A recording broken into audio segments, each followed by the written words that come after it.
Hey everyone, welcome to new Tim and John show, and today we have the pleasure of having another Tim on the show, and this is going to be a treat again. You know, we have so many great people that we've had on lately. We have a Jim Control, Jadver Griffin, we've had many other fantastic people on. It's only fitting that we have a fellow Canadian on here. This is a lot of Americans on our show. So today we're going to have the pleasure of talking to Tim Moen. He is the leader of the Libertarian Party of Canada since 2014, when he popularized the campaign slogan, I want gay married couples to protect their marijuana plants with guns, which is perfect fitting of what Tim stands for. Tim lives currently in Edmonton, Alberta, with his wife Tina. I had the pleasure to meet your wife as well, Tim, when we were down in Acapulco one year, and they have 4 grown kids. So, welcome to the show, Tim. I'm happy to be here, and I'm not sure I'm a fantastic guest or not, but I am Tim. I am from Canada. I'm the Canadian Tim. I'm the one Tim we have up here. So that's how you just ask anyone in Canada if they know Tim, and they'll point to me. Yeah, exactly. And it's funny with your tagline, because the first actual logo that I had, let's see if you guys can see this, but I have a porcupine, so the libertarian symbol. Actually, the other people can't see this now. So I've got the porcupine, which is obviously the libertarian symbol, the rainbow colored hair, which is sort of the ode to the LGBT community, the Ron Paul Revolution logo with a joint in his ear and an AR-15. So basically I was trying to take your slogan and put it into a logo, and that's but I didn't know that was your running platform. I know a few other similar things, but I'm for right sure there with you, though. Yeah. No, and in all fairness, I think Austin Peterson actually originally coined that slogan. I just found a random meme on the internet back in 2014. It wasn't ascribed to anyone, and I made it my campaign slogan. I found out later, I think Austin Peterson came up with that meme. And so I guess you could credit me with popularizing the phrase, because it went viral. It went around the world, got me on Fox News and CNN, and it started to become popular after that. But I think Austin Peterson gets the credit for coming up with that slogan. He's a pretty sharp marketer. Yeah, sharp marketer. Unfortunately, him and I sort of went the opposite directions, where I was like super pro Trump in 2016, mainly because I was pissed off with the Libertarian Party. Maybe this is a good segue, because here you are in 2012, said I would never vote for a Republican again after they railroaded Ron Paul. And then I see in 2016 we have Gary Johnson and Bill Weld, and Bill Weld's talking about how handguns are more dangerous than AR-15s, and AR-15s are super dangerous, and we need to get AR-15s and handguns off the street. I'm like, come on, if we can't even have the Libertarian Party candidate talking about preserving my Second Amendment right, then what good are you? So I decided, at least Trump, at the time, was talking a good game. He was talking about auditing the Fed, and there was things in 20, wasn't part of the CFR, wasn't part of Goldman Sachs. I'm like, I'll give him a shot. And so I went hardcore into Trump. Then, like, as soon as he got elected, then I was on his ass for every bad thing he was doing, and there's no shortage of bad things that he was up to. And then Austin Peterson went from running for the Libertarian Party to then being super pro Trump. So we sort of flip-flopped, did the exact opposite, whereas I would have been a lot more popular if I stuck with that approach. But I just couldn't philosophically support having the debt go up by more than Obama. And I actually called it on video, saying that Trump would raise the debt more in 8 years than Obama would, and then he's now done it in 4 years. So he even beat my expectations. So sorry for that intro, but I'm sure there's no. I mean, look, I think you went the right way. Trump had some promise. He was saying some libertarian things, making some anti-war noises. And it turned out that he was a swamp creature, just like everyone else, and he was all talk. And he raised the debt to unprecedented numbers. The left grew out of control under him as a reaction against him.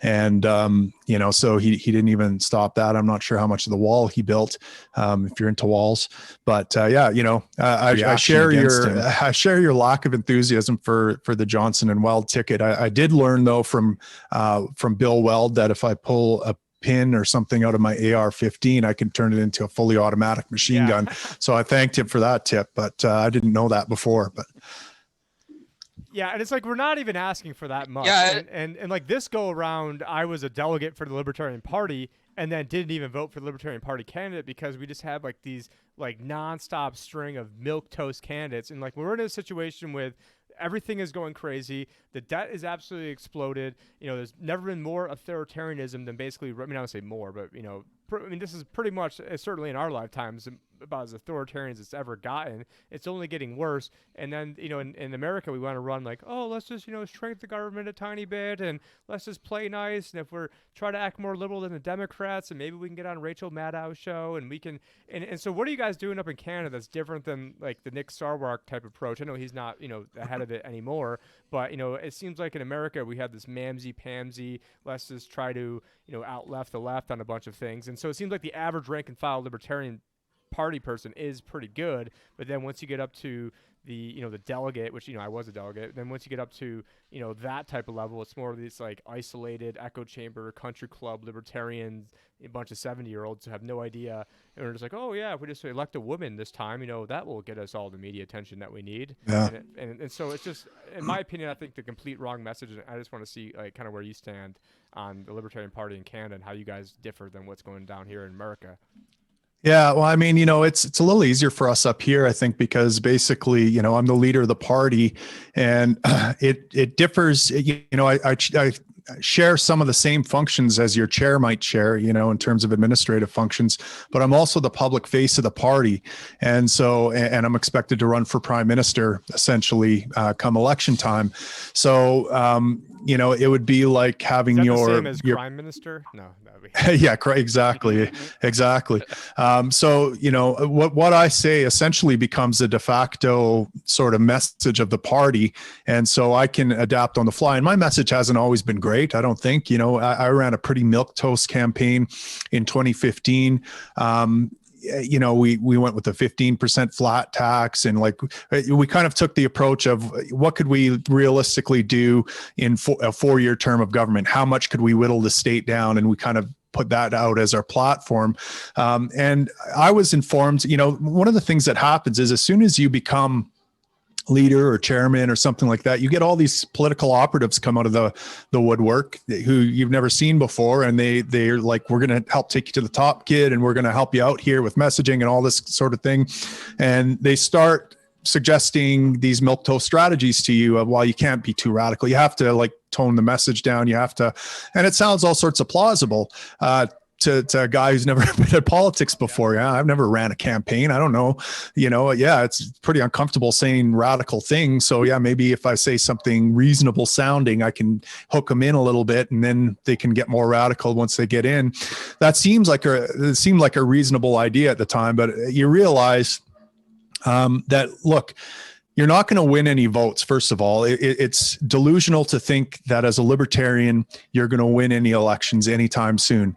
The population just doesn't want a libertarian in power. That's the reality. And so what we have to do is change culture before anything happens. And then once culture's changed and the zeitgeist is libertarian, well, guess what? All the mainstream parties are going to adopt our platform anyways, and we're still not going to get in because they're the big money machine. So they're going to have a better platform now because the culture is going to demand it.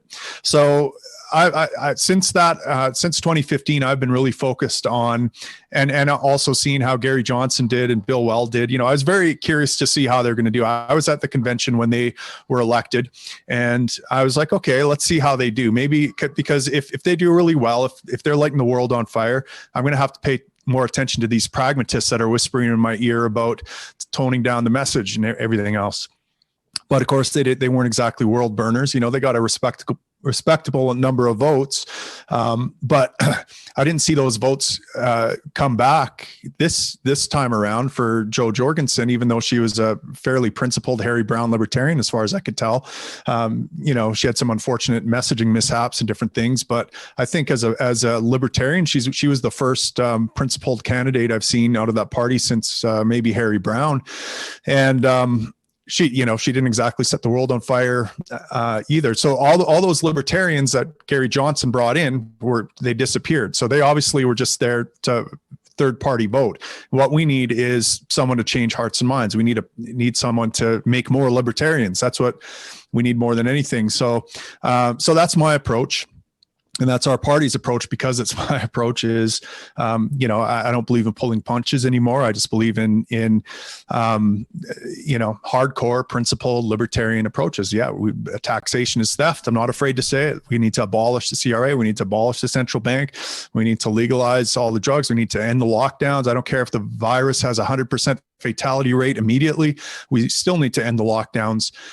There's no restrictions on liberty coming from my party, and I'm not going to soft sell it. There's just not enough time. We're losing our liberties at an unprecedented rate, and people. I don't think people even want you to soft sell. I like the people. People are more receptive now than ever. So if there was ever a time to just lay your cards on the table and say, this is who we are, property rights, non-aggression, now's the time, because people are ready for it. They're tired of the status quo, and they're tired of the lockdowns. Yeah, and Trump didn't soft sell it. Trump wasn't going in there being, right. Mr. Nice Guy. He was there not pulling any punches, right. Telling Hillary he'd put her in jail, being super hardcore. And in 2016, I love that about him. I'm like, man, that's the stuff I would say if I was up there. Like, I can't believe he's actually saying that. But you have to then back it up with actual real actions, not just be, right. I'm never going to sign another out of control bloated budget again, even though the Republicans controlled everything in 2017. And then he goes. They called for 2,000 instead of 900 right now too. Yeah. And he's like, I mean, funny when AOC actually agrees with him. And as a libertarian, you might be able to say, like, when Ron Paul ran, he didn't pull punches either, right? He just, called it as he saw it. Like, these are principles. Yeah, we're going to legalize heroin. How many people here are going to do it if we legalize it tomorrow? No one? That's what I thought. We're going to bring all the troops home. Booed in South Carolina at that same stage for saying that basically he would support the golden rule. So here he is, like in the Bible Belt, saying he would support the golden rule, and gets booed. I mean, again, it's selective, and they can use shotgun mics to point at their own, infiltrators who were in there. And I was at several of the different, events and saw all the shenanigans. That really woke me up to everything. Is seeing you go to a debate out here in Mesa, Arizona, and all of a sudden, the police are like pointing guns at us and saying, hey, your ass is going to a free speech zone. Otherwise, you're going to jail. And so I'm like, wait, here we are just with the end the Fed sign. Now we have to go in a cage. So then that way all the Mitt Romney supporters, like 50 of them, can be behind the CNN cameras. And so, to some extent, I mean, the police are getting what they deserve because, they were there part and parcel allowing this to happen. And now you're seeing, the pushback against the police, which also probably wouldn't be going on had their drugs been legalized because, police are in greater danger because, drugs are illegal. But it's just... Yeah. If there was ever a time to get hardcore, I mean, now was the time. I mean, in Ron Paul in 2012, there was still a chance, and I'll say use the word, save things, very loosely. Whereas now, like, we're way beyond saving things. It's so, and I did agree with that, that I didn't, vote for him, but I did agree with the Adam Kokesh messaging of having a controlled, basically bankruptcy of the empire, and I thought that was, but he then caved and was playing ball with Sarwark and doing some other things that, and he was the first person I've ever interviewed with, was Kokesh. So I mean, I do appreciate what he's up to, but I was pushing for Jacob Hornberger, and then the last go around of the delegate selection, I knew he wasn't going to win, and I just voted for Vermin Supreme, and I'm like, screw it, this whole thing's a joke anyways. Might as well vote for a joke candidate just to put out the message that this whole thing's a joke. And I thought that would have been a decent strategy, but having a milquetoast messaging just seems like, what is the fun in that? And it's not even about having fun. It's about we are forced to wearing masks, and then you've got the Libertarian Party talking about, oh, we can't meet here because we can't meet proper social distancing, and like F that, like we're not, if you're afraid, go stay home. And so it was just such a joke that you can't even have the Libertarian Party lead on these issues. And I'm glad that you guys in Canada, or it seemed like you're doing a hell of a lot better job than here. And now we've got Sarwark's literal henchmen. That's his last name henchman. Right. Running the show. Now, I mean, I can't imagine he's any worse, but it seems like it's of the same trajectory of where things are going. And so, I mean, I didn't mention Jake Jorgensen once. Yeah, John? Yeah, no, it's just an infiltration. This happened to me when I run provincially the Manitoba party here. They have their games. They have their operatives that comes in, sneaks in, and sabotages you. They got their hit pieces on you. They're ready to just stop you in the tracks. We tried to get our party off the ground by signatures, so we got like 8,000 signatures. Well, then they said like, oh, we had to take up 4,000 signatures, so you're still under 5,000. the elections Manitoba, and then we just said screwed, we're just going to run some people, and then of course that's when all the leeches comes in and then tries to be part of the party. We had Bob Axworthy coming in trying to become party leader of all things, and so I was gone for 3 weeks. Suddenly this guy is in, his Lloyd Axworthy's brother. You know who that is, probably. Yeah. Him. And and he tried to just take over the party, to use it as a money funnel for himself and his corrupt political elitist friends over there at the Liberal Party. So they've been known to try to sabotage you and stop you, and that's what you said as well. They come in and play very nicely with you and try to convince you. They're very good at it, so they're very good at trying to convince you and go in a certain direction, because they're like, yeah, you don't want to tread to, you're gonna totally devastate yourself if you go too far out there. But that's what they want. They don't want anybody to step up and say enough is enough, and let's go for it. Because think about all the people that was just like, yeah, let's go into this lockdown, and everything, and then they get mad at people for body slam people on the ice. Well, you kind of asked for it, didn't you? Yeah, no, you're absolutely right. It's it's fairly Machiavellian out there in the political realm. I almost handed the party keys over to Maxime Bernier. That would have been a huge mistake, I think. Maxime Bernier was a Canadian MP who was very libertarian when he ran for leadership of the Conservative Party. He ran as essentially the libertarian candidate, and he was pushing back against Kelly Leitch's populism, which was, we need to have screening of foreigners and all this stuff, and he pushed back against it. And then he decided when he left the Conservatives that he was going to run as a populist with libertarian leanings, and he kind of adopted a lot of our old platform, our old milquetoast platform, and added some populism in there, and that was kind of where he went. But we were talking about merging parties at one time because look, I blew my load in 2015. I cashed in my retirement funds, quit my job. I basically killed my career to run for prime minister, I believe in this cause. And I would have loved to hand things over to a guy like Bernier, who had some stature, who follows Mises and Hayek, at least on paper. And, but the first thing he asked me when we were talking about merging the two parties together was, how is the corporate, how is it incorporated? How is the party incorporated? You wanted articles of incorporation. Then we found out later, well, he's using it basically as a money funnel to pay himself a wage and to keep his political career afloat. And man, I would have killed the Libertarian Party. It would have been a disaster. I made a lot of bad decisions, bad moves in my naivety as party leader over the years. That would have been the worst thing I could do. But yeah, that's how they get you. I mean, these politicians, these people that move in the political world, they're very in it for themselves. What can I get out of it? And it's you can't get away from those people. It was funny. I saw this. Have you seen this shopping cart test? People who, it's like a play on the trolley problem where, it's a litmus test for self-governing. If you return your shopping cart to the buggy corral, you're can self-govern. If you can't, you're not capable of self-governing. Well, my take on it was, look, if you don't return your shopping cart, if you're not responsible enough to return your shopping cart, you're probably going to end up as a politician or operating in politics. You're going to try to govern other people because it's those who can't govern themselves that want to govern other people. And you see a lot of that when you enter the political realm, even in fringe parties like the Libertarian Party, where people are trying to establish a name for themselves and trying to get what they can off of you and move on. So yeah, it's a dangerous world. I think that's one of the problems, Tim, is, you actually, all of us here, we're anarcho-capitalists. And I think that's one of the problems is our trustworthiness with other people. We try to, at least give people a chance, to be able to do something, and that has given a lot of problems, but also a lot of good, because you learn a lot to read how people are and all that stuff. I wanted to some a little bit about like your early years and how you actually, you were a firefighter for many years, and how did you actually become to end up into being a libertarian and an anarcho-capitalist in the first place? Yeah, well, I was probably, oh man, it's been about probably 16, 17 years ago.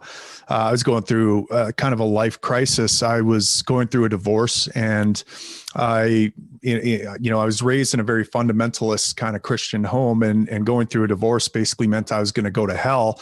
And so I was looking for a loophole to get out of hell. So I just started reading a bunch of literature about how I might be wrong, or how the religion of my childhood might not be 100% true, or, might be viewed differently or something like that.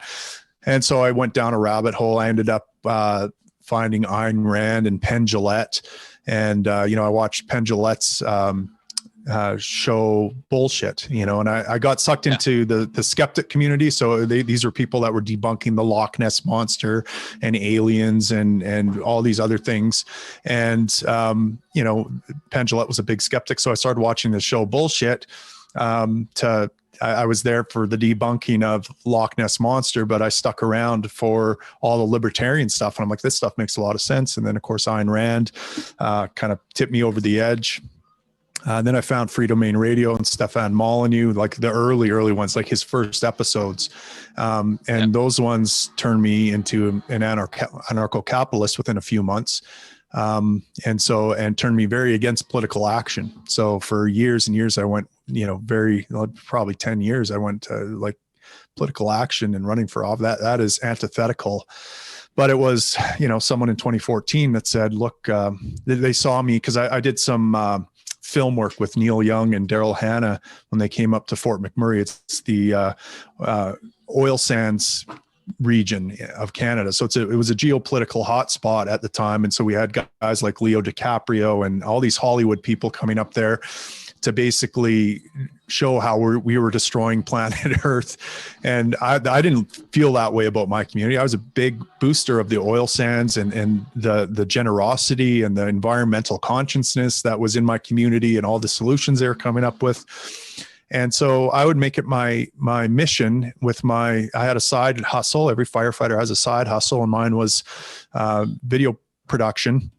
So I had a bunch of camera gear, and I volunteered to go out with all these Hollywood stars and help them shoot whatever they want. But while I was there with them, volunteering as a cameraman, I would try to get them to point their cameras at things that I thought were great about my community, and things that the oil sands I thought were making beautiful about the world. Like, for example, when Neil Young was in town, there was this carnival called Sustainable in town. It ran off the used cooking oil from the restaurants, had a solar powered stage. I thought, man, Neil, wouldn't it be great to get you on that solar powered stage in the middle of dirty oil country, singing a song powered by sunlight? Just the artist in me with the juxtaposition of here's Neil singing a song powered by sunlight in surrounded by dirty, air quotes, dirty industry. That would be a great shot for your film. But of course he didn't want to show anything positive. He just wanted to show the negative. So I wrote this article, and it got picked up by the Huffington Post and went viral, and it had a lot of libertarian themes in it. I talked about how Neil's son, who's 36-year-old and had cystic fibrosis, he had a life expectancy of 16 years.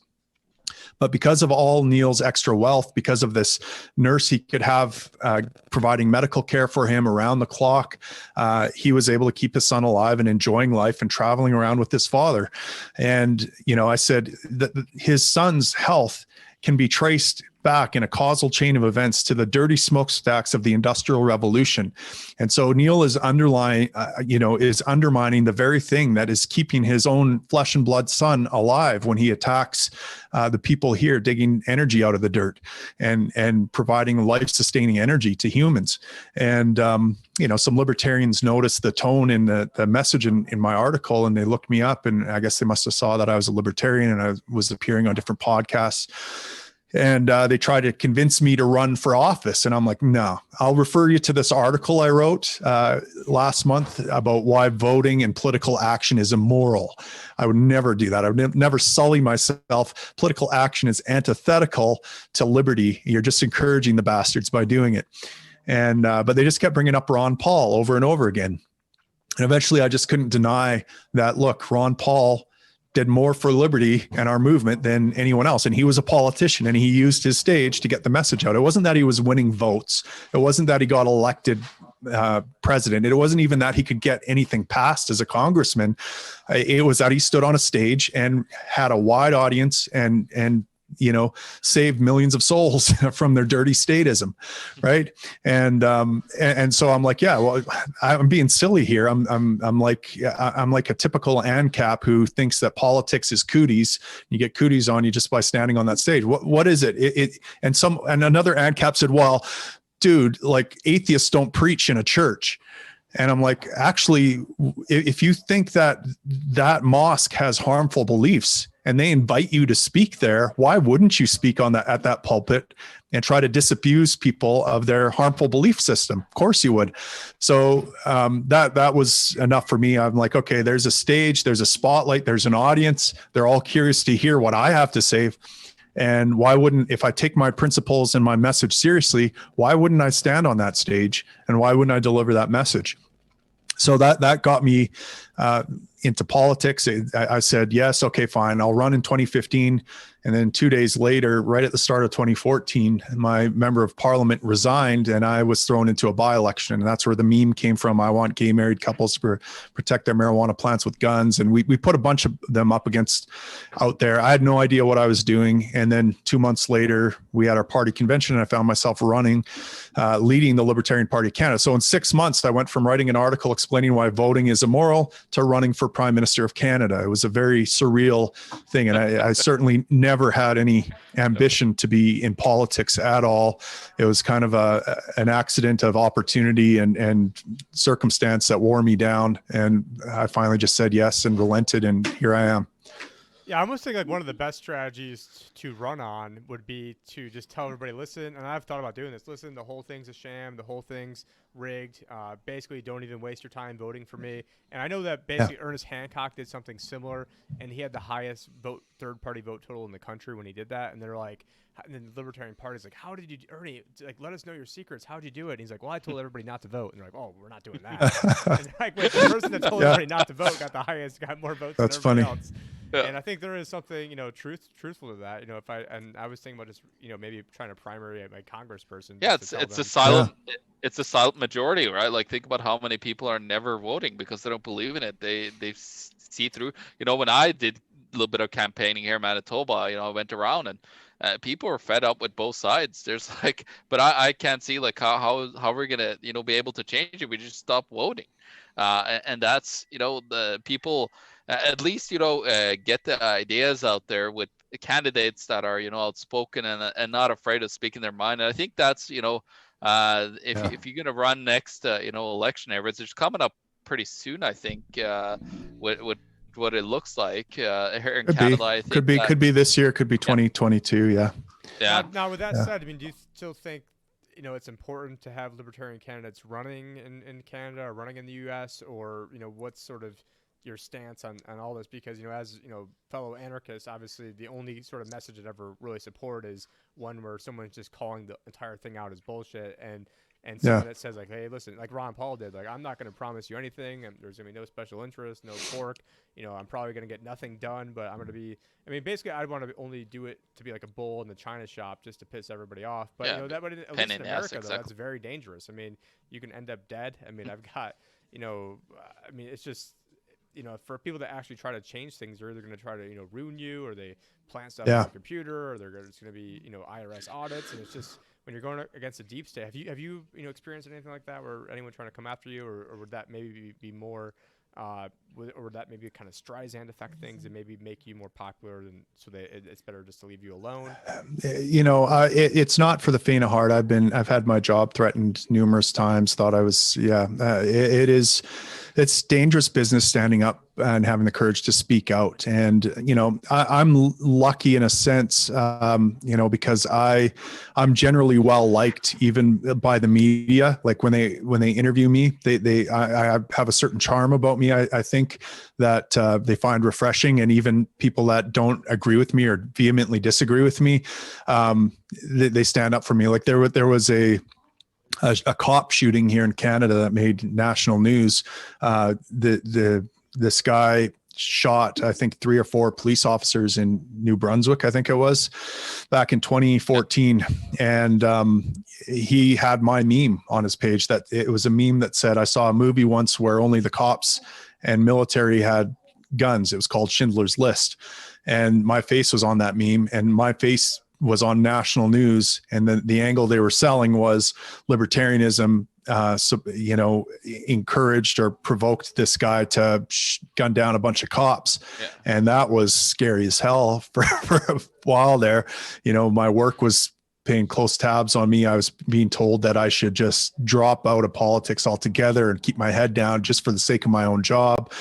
And, but the thing that saved me was that I had talked with a bunch of newspaper reporters in the by-election a couple months earlier. And these are the same guys that came to me and said, hey, our corporate masters are asking us to get an interview with you and get this angle on the story that they're running. And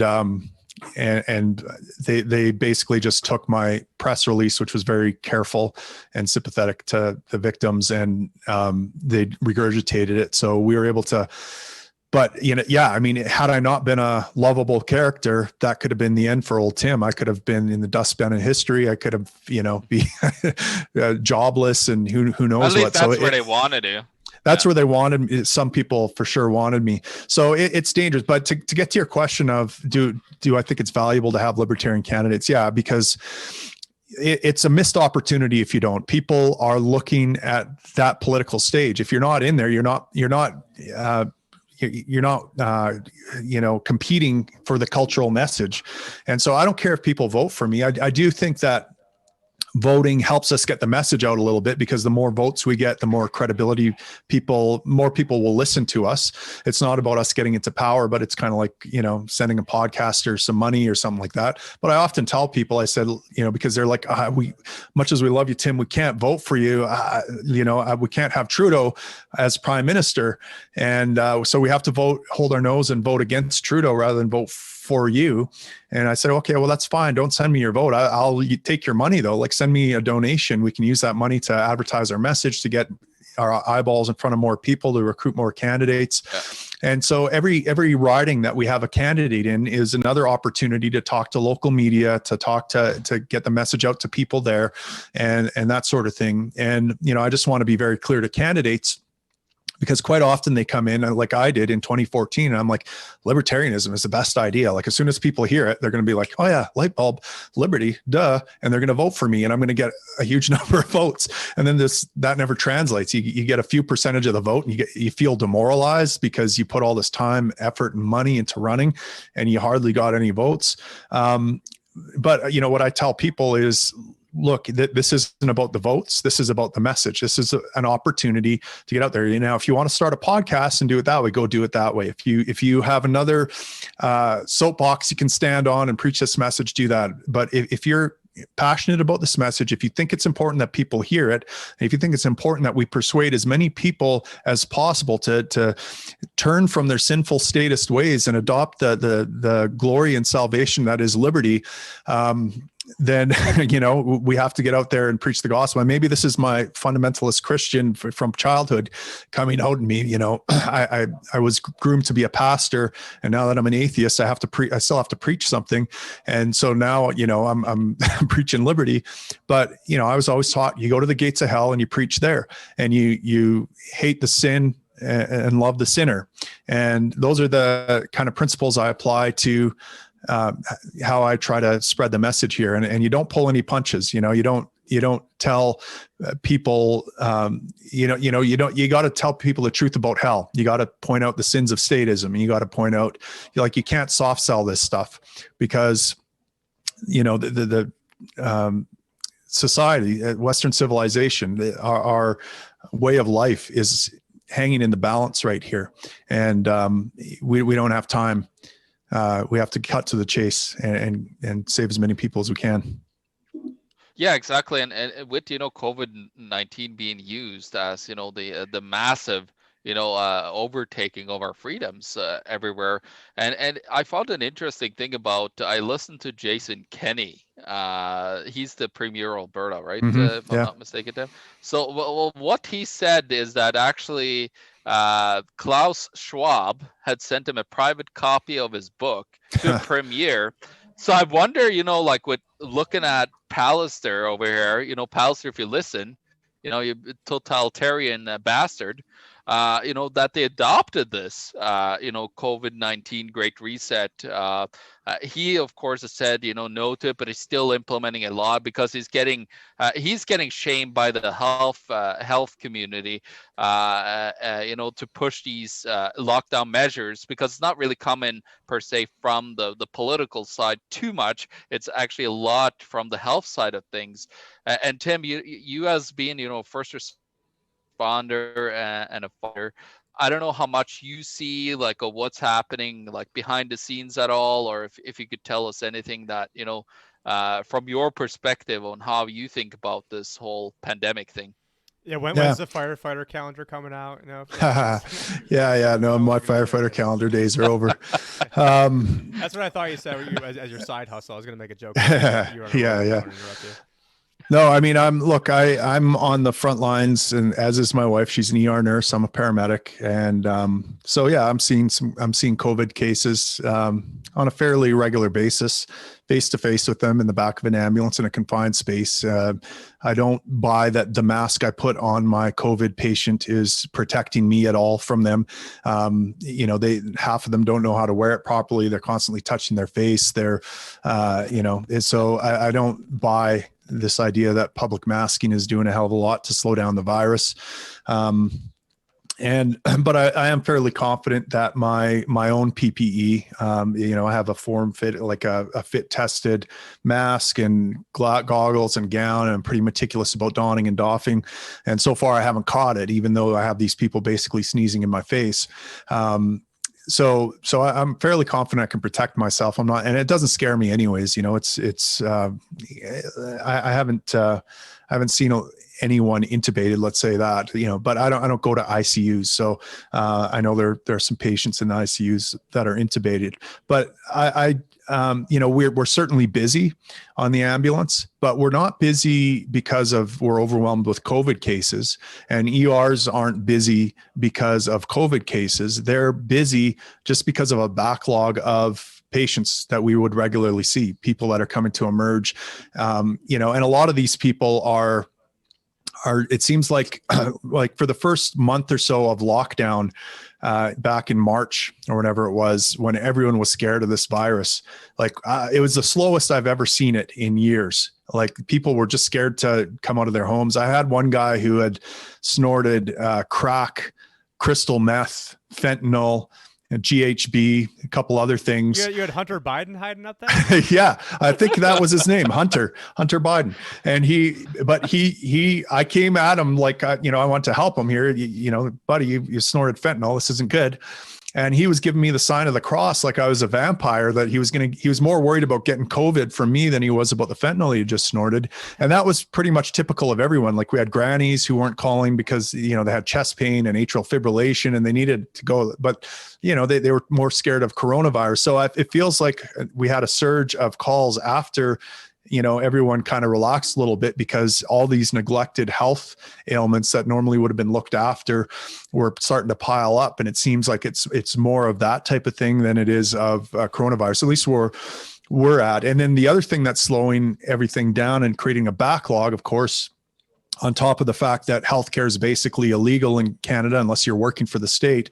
So we have a huge artificial scarcity here, is that, this pandemic is a bureaucrat's wet dream. I mean, if you want to boss people around, if you want to write rules, if you think that you're the smartest guy in the room, and if everyone just followed your commandments, everything would work out better. Well, this is the best time for you. And we're getting new rules written every week, it seems, new guidelines about what we have to do. And it takes us like 5-10 extra steps to treat a patient that more than normal.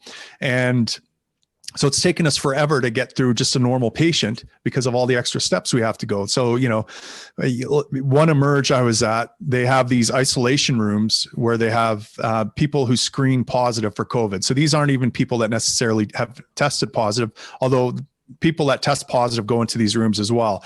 And they're very meticulous about donning and doffing. So you walk into this negative pressure room, you don, and they actually have someone standing there watching. They have hired people to specifically watch you don and doff. And if you do anything wrong, they make you start again. And that's their job, is to make sure you're meticulous about not getting any virus on you, and then doffing when you leave and being very careful to. But then when the patient has to take a shit, they just get up out of their bed, walk out of the room, walk past 10 workstations, go to the public washroom. And, these are the kinds of things that are happening. So some bureaucrat wrote this rule about donning and doffing and making sure everything's meticulous, and they had it all worked out on paper. But when it comes to actually practicing these things in the real world, there's a lot of flaws, let's just say. So, this is the kind of thing. So you just imagine all the effort you have to go to treat these patients by getting into all this PPE and following all these procedures, only to have this germ bag walking around the hospital touching stuff. And, anyways, that like in Elmwood Hospital in New York, you basically had, people that weren't different, nurses and doctors who were, traipsing around from one room to another room and sort of like spreading it, even if they didn't already have it to begin with. And I had bought my first N95 masks, actually about 60 of them 6 years ago when Ebola was going around, and it's funny because I told this story, a few times already, and flying back from Anarcho-Capitalist, I decided to be a jerk to the TSA. And so to get my TSA pre-check global entry interview.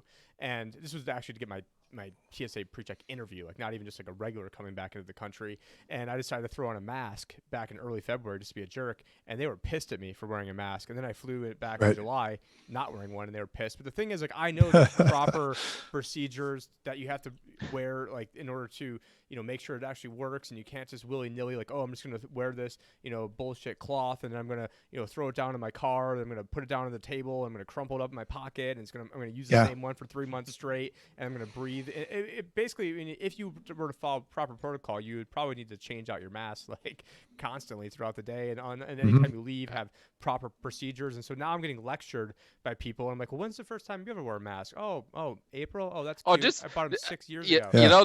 Just walk around. I've been in hospitals. I had I've been in test labs where they work on anthrax and other things, and just watching people wear masks, it's pretty funny. I've got multiple gas masks. Like, if there was an actual pandemic going on, you wouldn't be going around to Denny's having your, I'm not sure if you guys have Denny's up there, but you wouldn't be going out getting breakfast, super scared, and then now I'm sitting down 4 feet away from the hostess desk. Now I don't need to wear it. I mean, if there was an actual pandemic that was killing millions and millions and millions of people, you wouldn't be doing that. And then, do you know what they're running the PCR test? Are like the cycle count thresholds up where you're at? Because I know that's a big part of the scam. Yeah, here in Alberta, they're running it at 35. Okay, so basically we're even worse, Tim. Tim, I found out. I talked to a local tests guy here, and he said 45, which is even worse. And just so the listeners know what we're talking about is the CT, the cycle thresholds are basically how much they're amplifying these tests. And so it's sort of like if we were to turn up the gain and the volume over here, and we're trying to say, okay, what's like a loud beep, and then it's like beep beep, but then we start, you could catch up any noise. We start ratcheting if it up, you and all turn of a it sudden high you enough. can make that little beep beep. You can make it sound like thunder coming in, and so the more they amplify, maybe that's a bad analogy, but the more they amplify this, then the greater chance that it's going to test positive. And so if you amplify it, Fauci even said, I think it's, I forgot if he said 35 or I think he said 35 at the high. 33. Okay. Yeah, anything over 33 he said is useless. Yeah, of course it'd be 30. Oh, so there we go. Hey, Manitoba. Come on. And Alberta. And so, just so the listeners know, that cycle threshold, I mean, so we're not comparing apples to apples. So, I mean, it's one thing if everyone had 25 across the board or even 30 across the board. I mean, once you're at, 35 and above, it's, a completely useless test. Everyone's going to show up. And the fact that they just put in a whole bunch of, like, extra random stuff into the genome because they've never actually isolated the coronavirus. Well, we do have the worst numbers in Manitoba in Canada, so I guess it makes sense that we're at 45. It's interesting. Oh, you guys have a level 4 lab there, don't you? Yeah, we do Chinese. actually. I drop by it every now and then. There's a lot of Yeah. there's actually been a lot of talk about that. The COVID virus was worked on at our Winnipeg lab, and then it got sent over and released. They have a lot of out nasty in, stuff in that lab there. I know because I took my CBRN training in Ottawa. They had people from that lab giving us a talk, and this was a course for first responders to deal with. This was back in the anthrax days when we were responding to white powder calls everywhere, and there was worry about nerve gas attacks in subways and different things like that. They were training us all how to deal with these kind of attacks, and they talked a lot about that lab. I was pretty surprised at some of the stuff they had in there. Well, actually, go ahead, Tim. So being a firefighter, I mean, because I always see that it seems like the police try to lump the firefighters and police into the exact same group, and I'm like, no, I don't have a problem with the firefighters. Like the firefighters aren't going around shooting people and killing people left and right. And so I see, as a firefighter, I mean, it may be different in Canada, but it seems like there's like this big movement to sort of.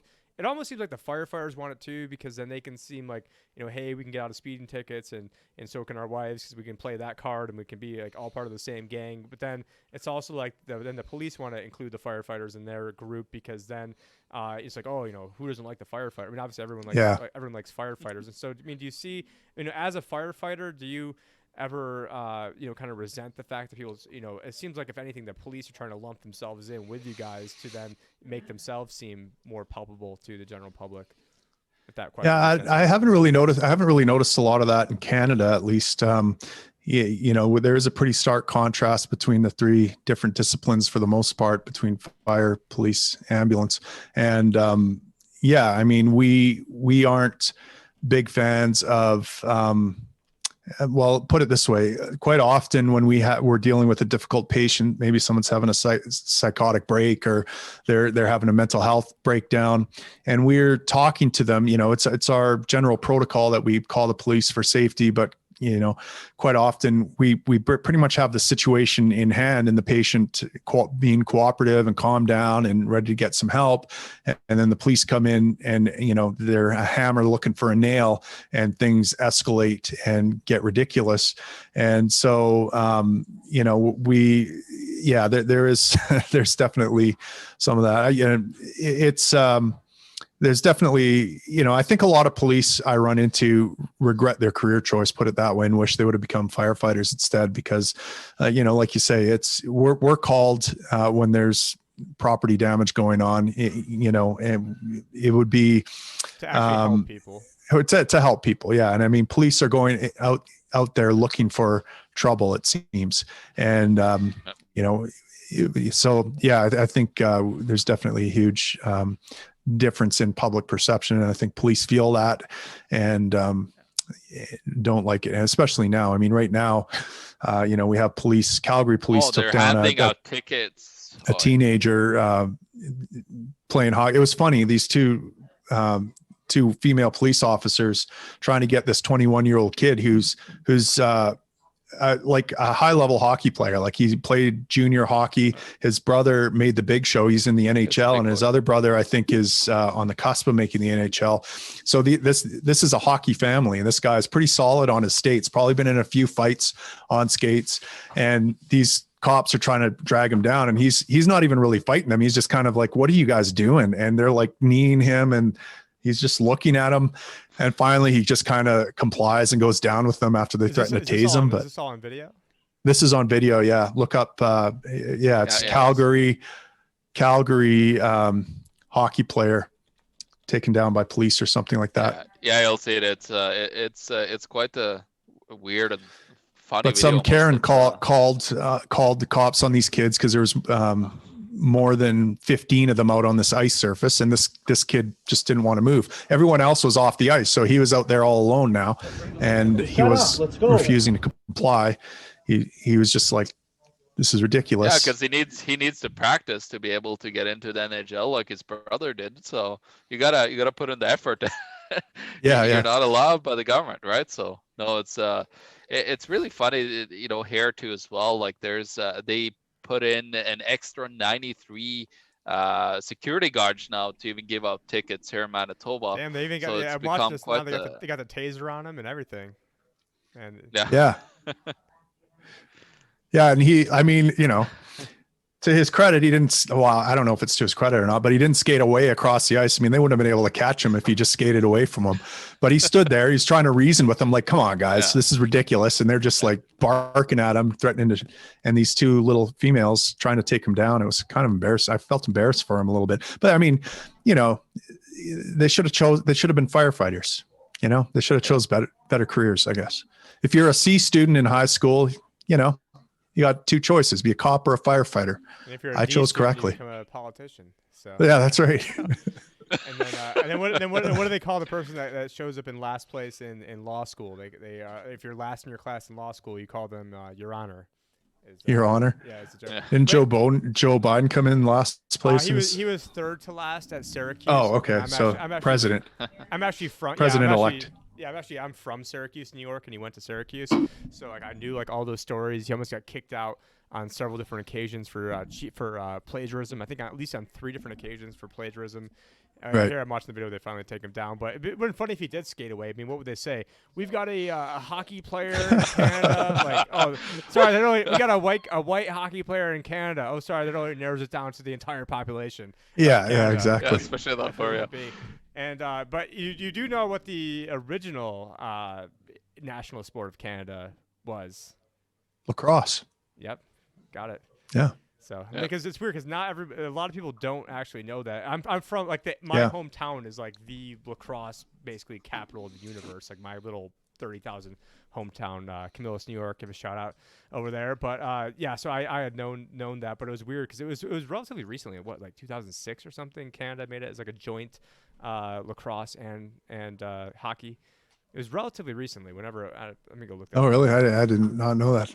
Yeah, I mean, lacrosse isn't all that popular up here, but I know it originated here. I think the First Nations people played it or something like that in some places. And yeah, I was about to say Native Americans, but yeah, I mean, it was it was the Native Americans. It was called Bagataway, and it was sort of like a war game where they would go and have games that lasted. Basically, it was sort of like a war type thing. I'm trying to look up right now when it became a national sport, but I believe. Hockey. I mean, we're obviously getting into territory that probably nobody cares about, unless our Canadian audience listening to this. Well, we got a bunch of Canadian viewers, so they'll probably love it. Yeah, well, I'll tell you, as a Canadian, I was digging Jorgensen's hockey playing, whiskey drinking. That bought me a lot of credit. It bought me a lot of forgiveness for some of her missteps there on social media. The fact that she played hockey and drank whiskey, that was good. Good enough for me. That's some Canadian love. Yeah. Yeah, no, exactly. No, hey, Tim, I was, back to a little bit of a more serious note because I came to think about, where we're heading towards, and we kind of put out some warnings and so on. I'm wondering, because of the attack, talk a little bit about the attack on Alberta, really, that has happened over the last 5-6 years now. And then I want to forward that into one of my thoughts about where Canada might be, moving towards. And then I'd love to, see. So if you could give people a little bit of an explanation what happened really in Alberta, because oil prices went down, and as they did, the government was kicking you as you were laying down, basically. Yeah, I mean, Alberta is fairly oil centric. It's kind of like the Texas of Canada, right? A lot of rural folks, a lot of people who love freedom here, and oil is our big commodity, oil and ranching and beef and that sort of thing. So, yeah, I mean, we've been under constant attack. I mean, I told you how I got into on the map in Canada by just standing up for my community for the oil sands, because Hollywood continually came up here to attack. So we were under constant attack from the environmentalists and the Hollywood elite who come here to slag our community. And then, of course, over the last 5 to 8 years, we've had a liberal very leftist liberal government nationally. And then we've also had an NDP, which are basically a socialist party provincially, which is odd. You wouldn't think a place like Texas would vote for that kind of government. No. But we had, I think, over 50 or 60 years of conservative government here in Alberta, and it had just become so corrupt. And, they were spending so much. The Albertans just wanted to punish them, and they voted in the opposition, which was the NDP, which is basically socialist. Actually, the leader of the NDP party here, Rachel Notley, I think she grew up with Jordan Peterson. And, actually it was Rachel Notley's mom. I mean, this is a socialist family, the Notleys, but they actually gave Jordan Peterson a copy of Ayn Rand's book. So credit to them, I guess, for being at least somewhat intellectually curious or honest or something like that about exploring different things. So they might be one of the more educated adversaries out there. But between Rachel Notley and this left-wing government federally, they imposed all these regulations on Alberta Oil. Billions of dollars in capital investment fled the province as soon as Rachel Notley was elected. And then on top of that, the product that we do have, we can't get to market because the BC government won't let us build a pipeline to Tidewater to ship our product out. Eastern Canada, Quebec won't let us build a pipeline out there to refineries and to there. So they ship in all their oil from Venezuela and Saudi Arabia, all these conflict zones, instead of Alberta, because Alberta is a dirty, rotten place to the rest of Canada. So there's a lot of Western alienation in Alberta, and Western separatism, I would say, is at an all-time high. People in Alberta are tired of, because what happens in Canada is we have have equalization payments. So our income tax goes to the federal government. The federal government then divvies it up and sends it to provinces that are have-not provinces. So they have a formula they work out. Manitoba is one big one. The richer provinces don't get anything, and the provinces that are basically socialist shitholes get these equalization payments. So there's like a steady stream of cash coming out of Alberta and going into these provinces like Quebec and BC that hate our guts. So they hate our guts, and they take our money, and then they won't even let us get our product out there. And so this has caused a lot of resentment and, separatist movement. There's a new federal party called the Maverick Party that is, I think, geared towards Western separatism. So it'll be interesting to watch those boys go. Is that a separatism sort of like succession, or can you kind of? Yeah, secession. Yeah. Secession. Yeah. Yeah. Yeah, they want to separate from yeah, Canada. I'm a part of a group on Discord called the Wexit group. I don't know if you dealt with a lot of people in that movement as well. I actually held I held a little bit of a presentation for them at one time about money and economics and what they should do, because they were very curious, because they were just thinking about implementing the same damn thing as we had. So I tried to convince them a little bit in the right direction anyways. But, from what you're saying, Tim, being, oil province and feeding, Canada's government basically around, I have a feeling that, because the low oil prices, because of Canada's getting whacked, I have a very horrible feeling that we're moving towards almost like in Venezuelan type of moment, because of our low oil prices that we're so dependent on. And then they're racking up $400 billion in deficit this year, the federal government here in Canada. Those type of numbers are really scary for somebody like us that understands a little bit of economics, and the ramifications that they're putting on the average taxpayer. If anybody thinks that all this free money is gonna be like, hooray, we got all this free money, and you don't think that it's going to have severe ramifications coming down the line, they're totally ignorant about money and economics. So what is your thoughts on Canada and that what I think could happen in almost like a Venezuelan type of collapse? Yeah, I mean, I don't know. It's too hard to predict how things will play out. Of course, we know it's mathematically untenable. You're right. They're adding. I mean, I think the last I checked, there was over $300,000 or $400,000 worth of unfunded liabilities per citizen that we're on the hook for at all levels of government in Canada, and that's unsustainable. And so obviously they're going to be rookie numbers for. Well, yeah, it is. You guys have them. Yeah, that's fair. But of course, we don't have the military you do to push people around and keep our dollar afloat. We're basically relying on goodwill here. And so our dollar is being devalued. We are printing money to do this. And on top of that, in Canada, we have been handing out money like crazy. Like you guys have been putting up rookie numbers in terms of basically UBI payments to your citizens during lockdown. Our federal government is handing out, I think it's $2,000 a month or more in CERB payments, CERB. I can't remember what it stands for, but it basically, ever since the pandemic started, people have been getting at least $2,000 a month from government. Anyone, and it's supposed to be for people who are unemployed, but almost anyone can go ahead and get this money. Well, yeah, actually, I have the numbers. Let me just mention the numbers there, Tim. Just 1 second. And it's actually I have it up on my computer. It's very lucky. But it's 8.9 million people that were unique applicants. So that is almost like a third of the Canadian population. But yeah. So continue. Sorry. Yeah, that's crazy. And so just think about this. I know. My son's friend has basically he lives very frugally.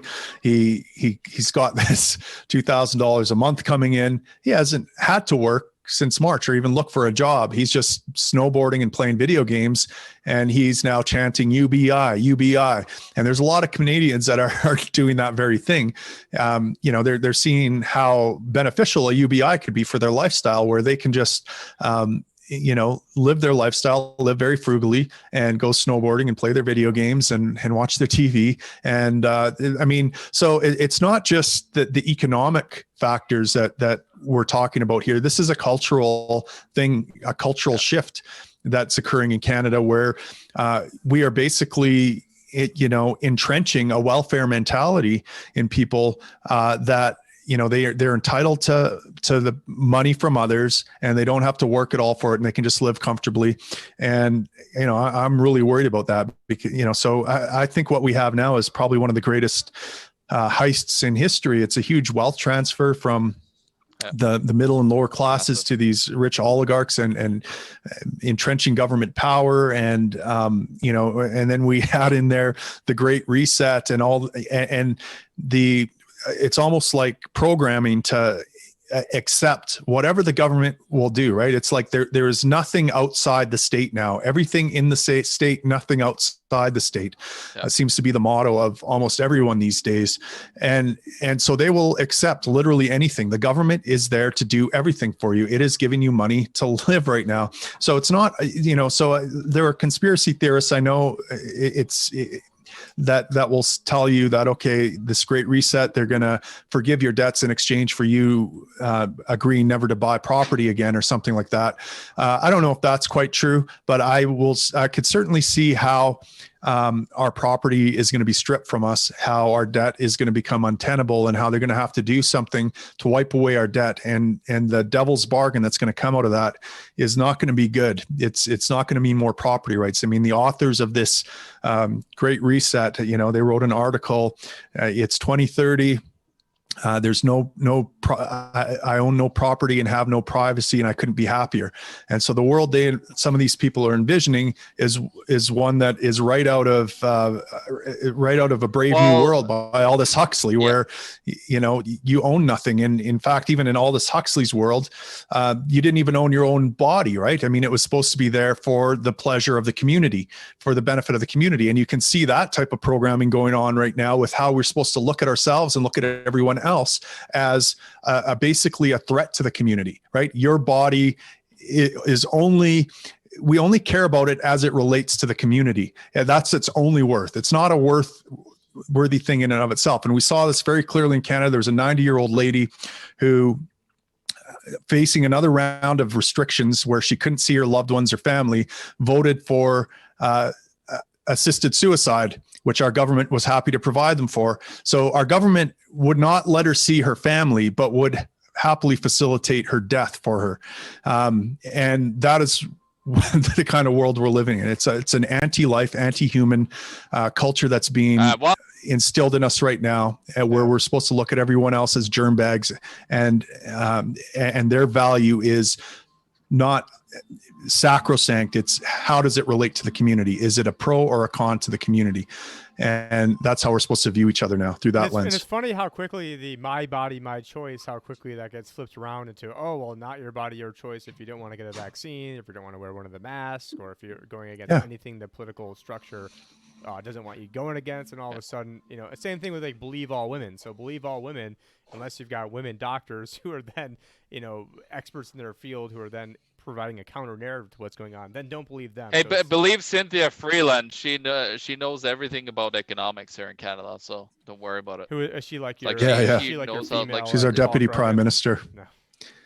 Yeah. Yeah. Yeah, it's just insane. Like they like to portray this like whole equality for everything, but then there's a total lack of, you know, skill set or anything that has to do with it. And then if you call that out, you become, you know, bigoted or anything. Well, it's it's completely patronizing, right? I mean, I remember when Trudeau took office, and he because it was 2016, we had a gender balanced cabinet, right? 50% men, 50% women, because it's 2016. And my point was, well, why would he limit it to 50% women? Why couldn't it be 90% women or 100% women? Like, why would their genital? And so obviously, like the way I look at the left is they are the most hideous leftist, sexist, misogynist there are. The only value these women have in Trudeau's eyes is what's between their legs, and the fact that he can use them as objects of his virtue signaling. That's the only value any minority has. That's the only value any people that he claims to care about have. And I think about, you know, I think that's true of most of the left who engages in identity politics. They, you know, at least on the right, a racist will be like, you know, I see you as different. I don't trust you. I want you out. It's honest. It's naked. It's right there. It's disgusting too, but he is a racist. Exactly. Right. But on the left, they do the exact same thing. They separate everyone into groups according to their immutable characteristics. And then rather than looking distrustfully at them, they look at them as little kids, objects that can feed their ego. And, you know, it's so widespread on the left that you can barely find someone on the left that isn't a bloody racist, bigoted, misogynist. It's unbelievable. And they're the ones that are crying racist all the time. It's a classic projection to me. It's, I'm just amazed that more people can't see this. But anyways. Yeah, no, it's crazy. And, you know, I just talked to she was an accountant. She's 24 years old, living in Mumbai, India.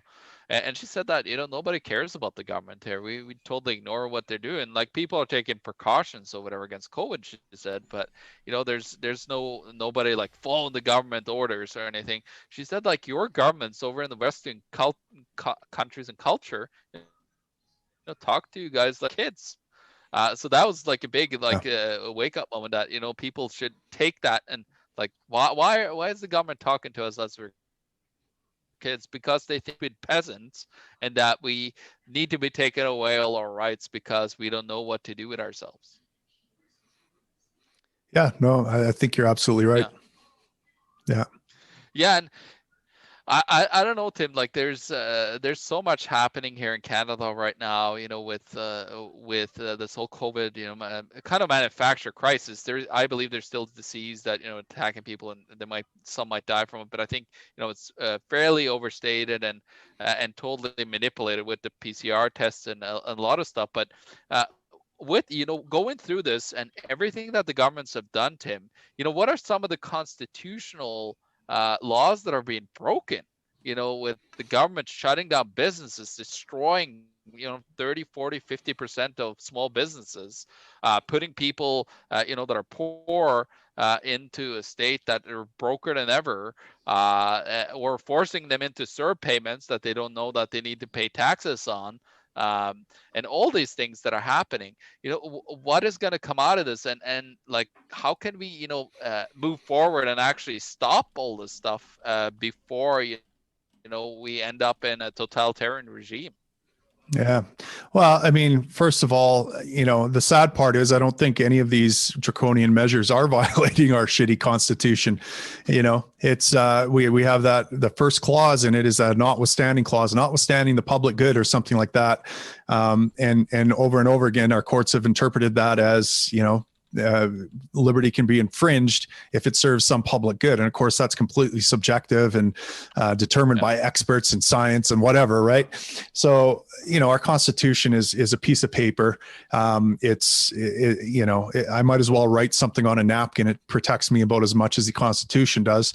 The only thing that's going to protect us is enough Canadians who demand liberty or death, and are willing to stand up against the government to do that and make the government afraid of it. And, until we get that, we're going to continually have encroachments on our liberty. We don't have any protection. So, I see a lot of people out there saying this violates the Constitution. And I mean, that's not a good argument to me. Our Constitution is junk. How do you know it doesn't violate the Constitution? Like there's not even property rights in our Constitution. So, and it's got a notwithstanding clause. It's got all sorts of escape clauses in it that allow the government to do whatever the hell they want to us. So the Constitution will never bind a government. And, I have a lot of people, there's groups, and I speak to these groups as well, right? I irreverently refer to a lot of these people as dimwits, which is not very nice, but I try to contrast them to the midwits that I think are ruining the world, right? These midwits are like, follow the science. These are people that generally have like a university degree or something like that. They can see how ridiculous some of the things are that these anti-maskers say, for example, or something like that. But if it's between the dimwits and the midwits, I'm going with the midwits. They're right, maybe for the wrong reasons, but they don't know how to argue for liberty. That's the problem. They're not very good at it. They come off looking stupid. They're like, this is not constitutional. It's my constitutional right. Well, no, it's not. Your Constitution sucks, and you should know that. Like you got to find better ways to argue. And I think that's where I think the Libertarian Party has a real role to play, is getting a message out that is solid, that is based on principles that said, we don't like Maxime Bernier's party, for example, the People's Party of Canada. It's an unfortunate name. It shares a name with a left-wing populist party in the States called the People's Party. So it's going to have some branding issues. But, they're fairly good on a lot of things, but, the way they word things is wrong. So, for example, on climate change, Bernier says there's no climate emergency, so we don't need climate policies. Well, that to me is a bad argument. To me, the better argument would be, if climate catastrophe is going to happen, we need liberty now. Liberty is the answer. You don't give away the argument right at the start by saying, if there was an emergency, obviously we have to give away liberty then. And this is how a lot of people argue. So, I think the role of libertarians here is to provide a real principled, solid messaging and arguments for people. And, I had some guy, for example, he called himself a libertarian. Let me just see if I can find this for you, because it was, I think it's kind of telling in the way different people talk about this. Here's what this guy calls himself a libertarian too. So, Yeah, right. And so here's this guy, his name is Matt Zwolinski. I don't know if you've ever heard of him. I think he's from Bleeding Heart Libertarians. I remember he wrote a piece a long time ago that kind of tried to pick apart the NAP. It's pretty weak, I thought. But here's what he tweeted out. He said, lots of libertarians believe that lockdowns are A, immoral restrictions of liberty, and B, unnecessary because COVID has a relatively low fatality rate. Question, how high would the fatality rate have to be before some form of lockdown was permissible? 5%, 10%? Is there any number? And this is the kind of thinking that we have to address as libertarians. And he's thinking about it the wrong way as far as I'm concerned. My response was, they're immoral even at 100% fatality rate. Now you answer this.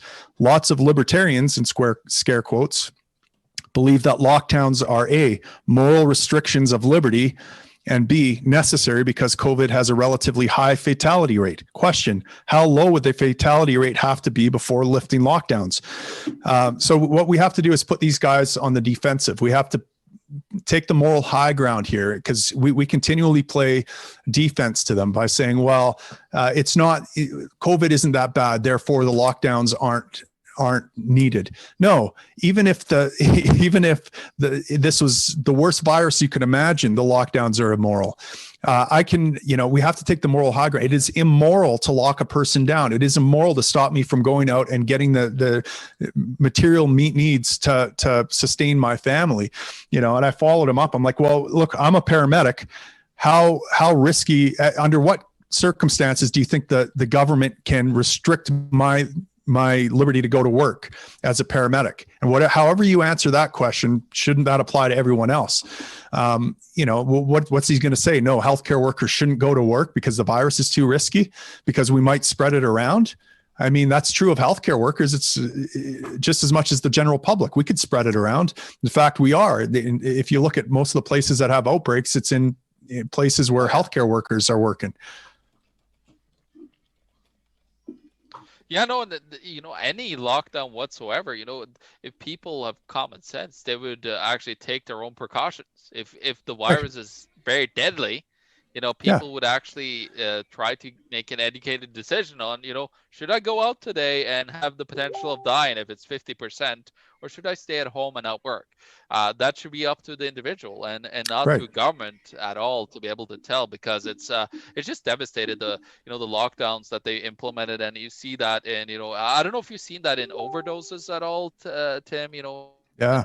In Edmonton where you are, and then also like suicides and so on, if there's like increases there, because that's I'm seeing a huge increase in overdose, substance abuse problems, domestic violence, mental health issues, depression.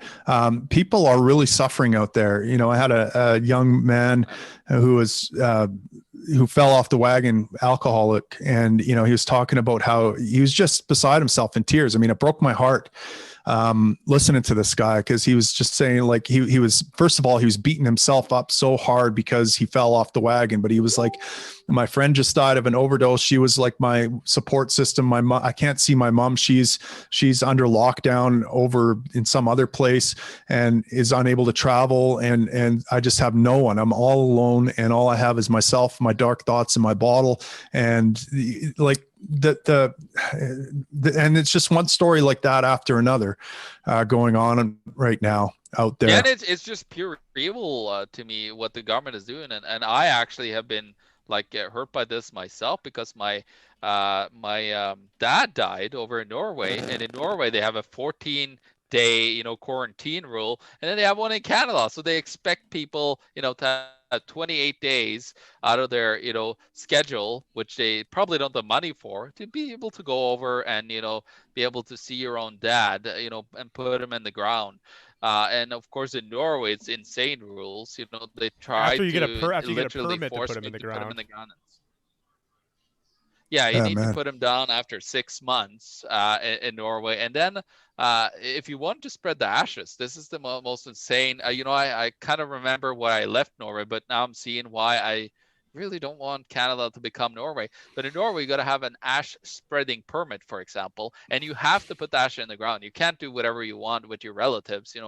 Maybe you want to bury them in a flower bed, or do something beautiful with them. Not in a at a graveyard or something like that. So it's in Norway they really are really ahead, and they've really been we're really pushing the region legislations and so on that the Liberals are really pushing towards, and heavier taxation are just coming down the line. In Norway the tax rate is 36%, just to start with for any income. And the average, I think almost the average is about 80, 85, 90% that goes back to the government at one point, in taxation. Insane. So, yeah, and I'm warning that, we're heading towards there, straight ahead here in Canada with all this idiotic spending and moronic policies from governments, thinking that they could babysit us. Is really totally destructive to society. And you see that, as you said, with all these people with depression and everything that they're creating, and just to save, whatever with the virus. It's just insane. Like, are we going to start with like this with how about the 9 million people that are homeless, that are starving in the world every year? Sure. Are we going to go in a lockdown for that? Like, it's all that stupid logic that government and bureaucrats is putting in here and implementing. They're so devastated. We'd like to see it, but now we're really seeing it firsthand right in front of us. Well, and it's not just, again, I come back, the economic arguments are easy to make, how it's like physically destroying people, but less tangible, but equally as almost as devastating to me are the mental and psychological things that are going on, the programming and what that's going to mean for everything, including economics going forward.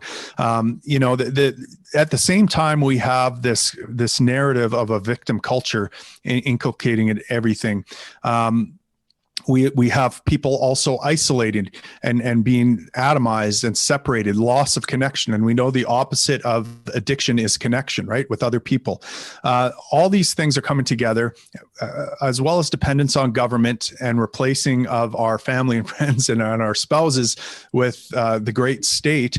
All these things are like a perfect storm for like just a complete mental and psychological breakdown of society. In my profession of healthcare workers, like it's driving me nuts when I see fellow healthcare workers talking about how they're struggling and how you guys are forcing me to work so hard and creating all these victims and victimizing me because now I have all these intubated patients and this stuff that I have to go to work. I'm working so hard and I'm getting burnt out and stuff like that.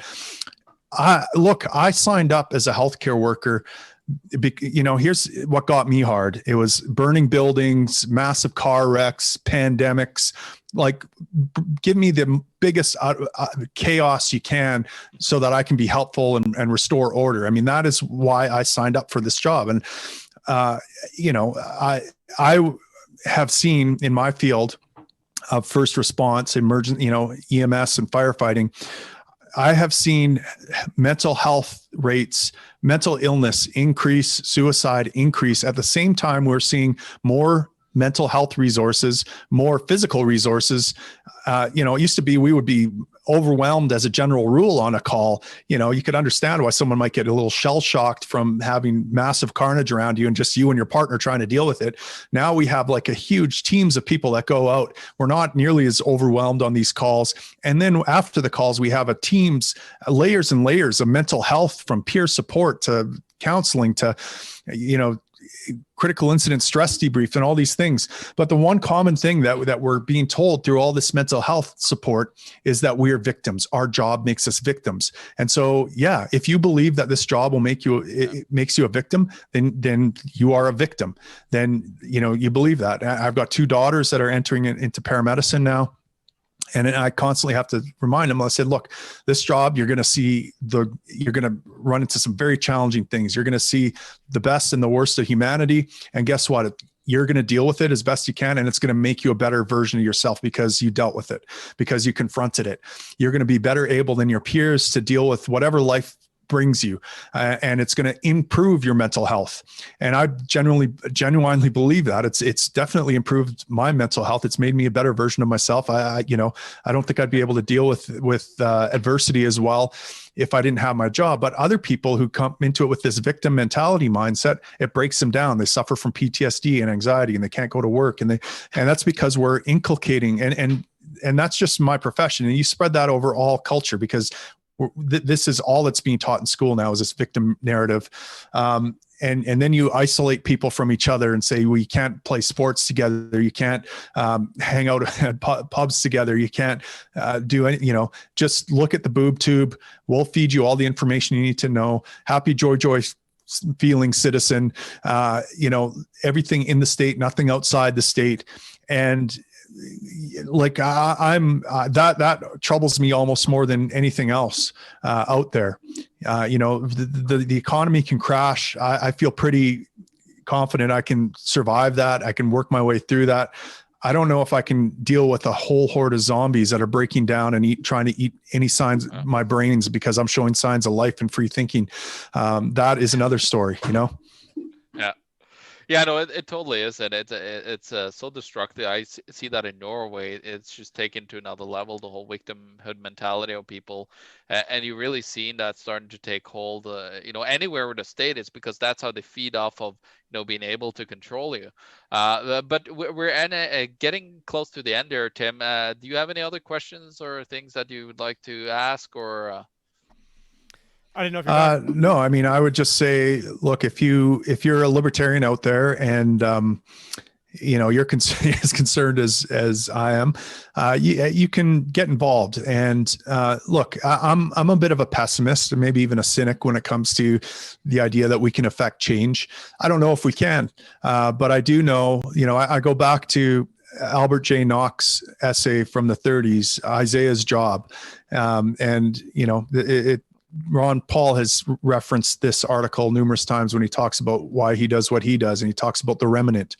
And Isaiah said, look, God, you're telling me to go out there and preach your word and warn people of the impending disaster. And absolutely nobody's listening to me. I'm not changing anyone's mind. I'm not affecting any change out there. Why are you doing this? Like, why are you having me do this if I'm not going to be any good? And God tells him, look, your job isn't to change the course of history here. It's not to change people's minds. It's simply to preach to the remnant. There are people out there that understand and will listen, and you're preaching to them, because those are the people that are going to rebuild things after the collapse, after everything falls apart. So if nothing else, even if you don't believe you can affect change, well, get out there and preach to the remnant. Because one of the things that I've found as I've done this for the last few years, traveling across, across the world really, but across Canada, is that everywhere I go, fellow liberty lovers come out of the woodwork and they meet up in pubs and they look around and they're like, "Whoa, there's more libertarians here. I thought I was the only one in town." And when I leave, there's a group of libertarians that is having regular meetups, and there's a group of people that have each other's backs when things go south. And so, you don't know what kind of positive unintended consequences come from you standing on that stage and preaching the truth, even though your knees are shaking and knocking and your voice is shaking. And so even if you can't change the government, even if you can't change culture, even if everything we're doing is futile when it comes to those goals, there are other fringe positive unintended consequences that might be even more important than those goals that are happening right now, that are going to help us withstand all the adversity that's coming our way. And so that's I guess the last message I'll have to people is, find those people. And it doesn't necessarily have to be the Libertarian Party, but I do think the Libertarian Party is a good place to meet people, to network, and to stand on a stage and reach other people that are out there in the audience that are just waiting to hear your message. So if that's your cup of tea, do that. And if not, I mean, just be a support person, or even just come for the book club aspect of it. There's nothing wrong with having a libertarian book club, either. People deride it quite often, but at the end of the day, you're networking with people and you're spreading ideas and you're bolstering your arguments and making yourself a more effective communicator. So just get involved and get out there and don't let the bastards get you down. No, exactly. It's such an important thing to be involved and be able to put a message out there, meet people, and so on.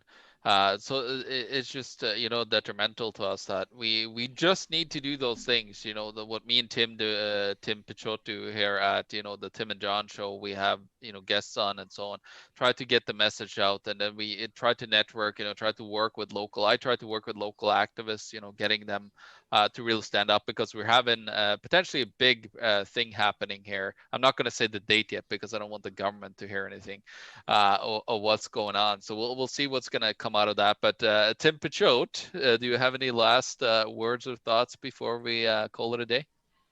No, I mean, I think I really like what, the other Tim is up to in Canada over there. Certainly wish we had somebody like him at the head of our party. And I did try. I mean, I spent like 30 hours trying to become a delegate and drove down to Tucson. And then Ernie's car flatted on the way back and had to change his tire, and then had to deal with all the bullshit, going through all these 9-hour Zoom call in order to get in order to set an agenda for the meeting. And that was a lot of fun, and maybe never want to do a Libertarian Party function ever again. But I did try. And so and one thing that Nick Sarwark did tell me that I agreed with was that, the Libertarian Party is made up of whoever shows up. And so, I decided that I would show up and try to make sure that I voted him out of there, and he didn't run and he got his henchmen in there instead. But, I tried. And so, ideally, I think my time is better spent, doing this and having this sort of soapbox and, having this make it on World Alternative Media and affecting people that way.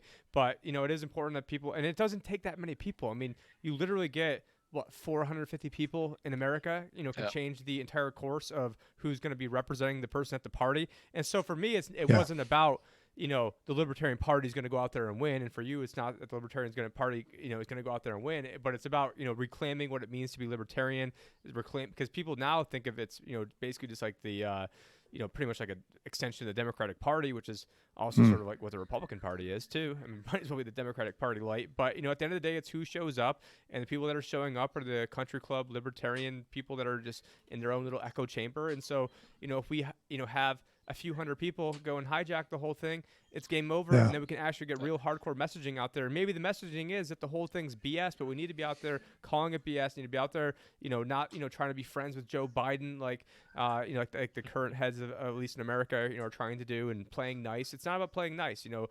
They want to basically, rape and enslave our grandchildren and shoot them up with pharmaceutical drugs and make them slaves. I'm not going to be nice about that. And so I'm glad to see that you're not nice about that over there. I mean, it's just our nice guys, so at least, Tim, so at least Tim, Tim, if I'm not mistaken, didn't you challenge Justin Trudeau to a boxing fight at one point? Yeah. I was, I challenged him a couple times. I challenged him to an MMA match first, and his security escorted me away. But then I actually had a promoter in Calgary reach out to me and say, hey, we're trying to put together a charity we put on an annual charity boxing match, 2,000 people. We're trying to get Trudeau to box in it. Would you be willing to be his opponent? And I'm like, hell yeah. So I started training, and of course Trudeau didn't show. I ended up having to fight a prison guard instead, and that wasn't very much fun. But I would love the opportunity. I'm certainly not afraid of a fight. And we'll even let you show up in blackface if you want, because we know. Yeah, absolutely. I mean, one of the. I'm gonna wipe that blackface right off you, buddy. It'll be nothing but red face at the end of it. Yeah. Exactly. Hey Tim, that's gonna make all the headlines. Libertarian Party of Canada. I'm gonna wipe that blackface right off you. Yeah, okay.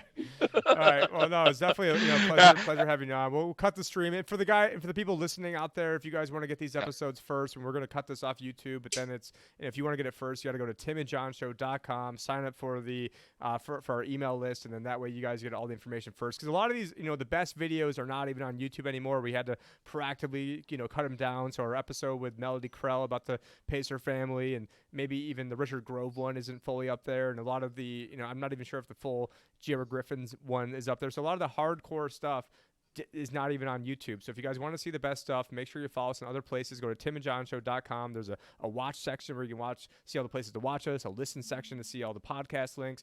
But anyways, you guys head there, you get all the goodies first, to get on our email list, and then that way, we can help beat the censors, because, I used to reach, 30, 40, 50,000 people a post on Facebook, and now it reaches like 3 people. And then, same, YouTube, all John's videos used to reach, 50, 60,000 people. And then it started reaching, 2,000 before they kicked us off. And then gone. Yep, and now Josh is very strong on BitChute with getting close to 10,000 views every video, and he's making his way back here. I'm going to be picking him up tonight. So as long as he somehow made it, he's had to go through a lot of trials and tribulations making it here. So I'm sure that'll be a good show seeing that. But thank you, Tim, so much for joining us today. Yeah, and just one last. And just one last thing, Tim, I don't know if you told us, but where can people find everything that you do or say or talk about? Sure. Well, our party is libertarian.ca, and you can find my personal blog at timmoen.net. And you can have a podcast as well, The Liberty Experts. I'm interviewing people there, and I have a co-host as well, and we get into debates. He's an objectivist. I'm an ANCAP, so we have some lively debates sometimes. I just interviewed actually Angela McArdle today on the podcast that should drop on Thursday, and she's very interesting. I'm very encouraged to hear what the Mises Caucus, Tom Woods, Dave Smith are doing to kind of take over the party, so to speak, and kind of their thinking lines up exactly with mine. So it'll be interesting to see. Michael Heiss? Are you familiar with who Michael Heiss is? You bet. Yeah, I know Michael Heiss. Yeah, one of the hardest working libertarians out there, from what I can tell. And so I'm very impressed with what he's doing in the Mises Caucus. And so you could say that the U.S. Mises caucuses are basically already taken over Canada, because I'm taking all their advice to heart and trying to live up to their standard of take over America, messaging. So we've, Yeah, now you're taking over America. So I'm rooting for you guys down there. I think some positive things are going to happen. So thanks, guys. No, thank you very much, Tim, and thank you for all the viewers and listeners out there. Peace.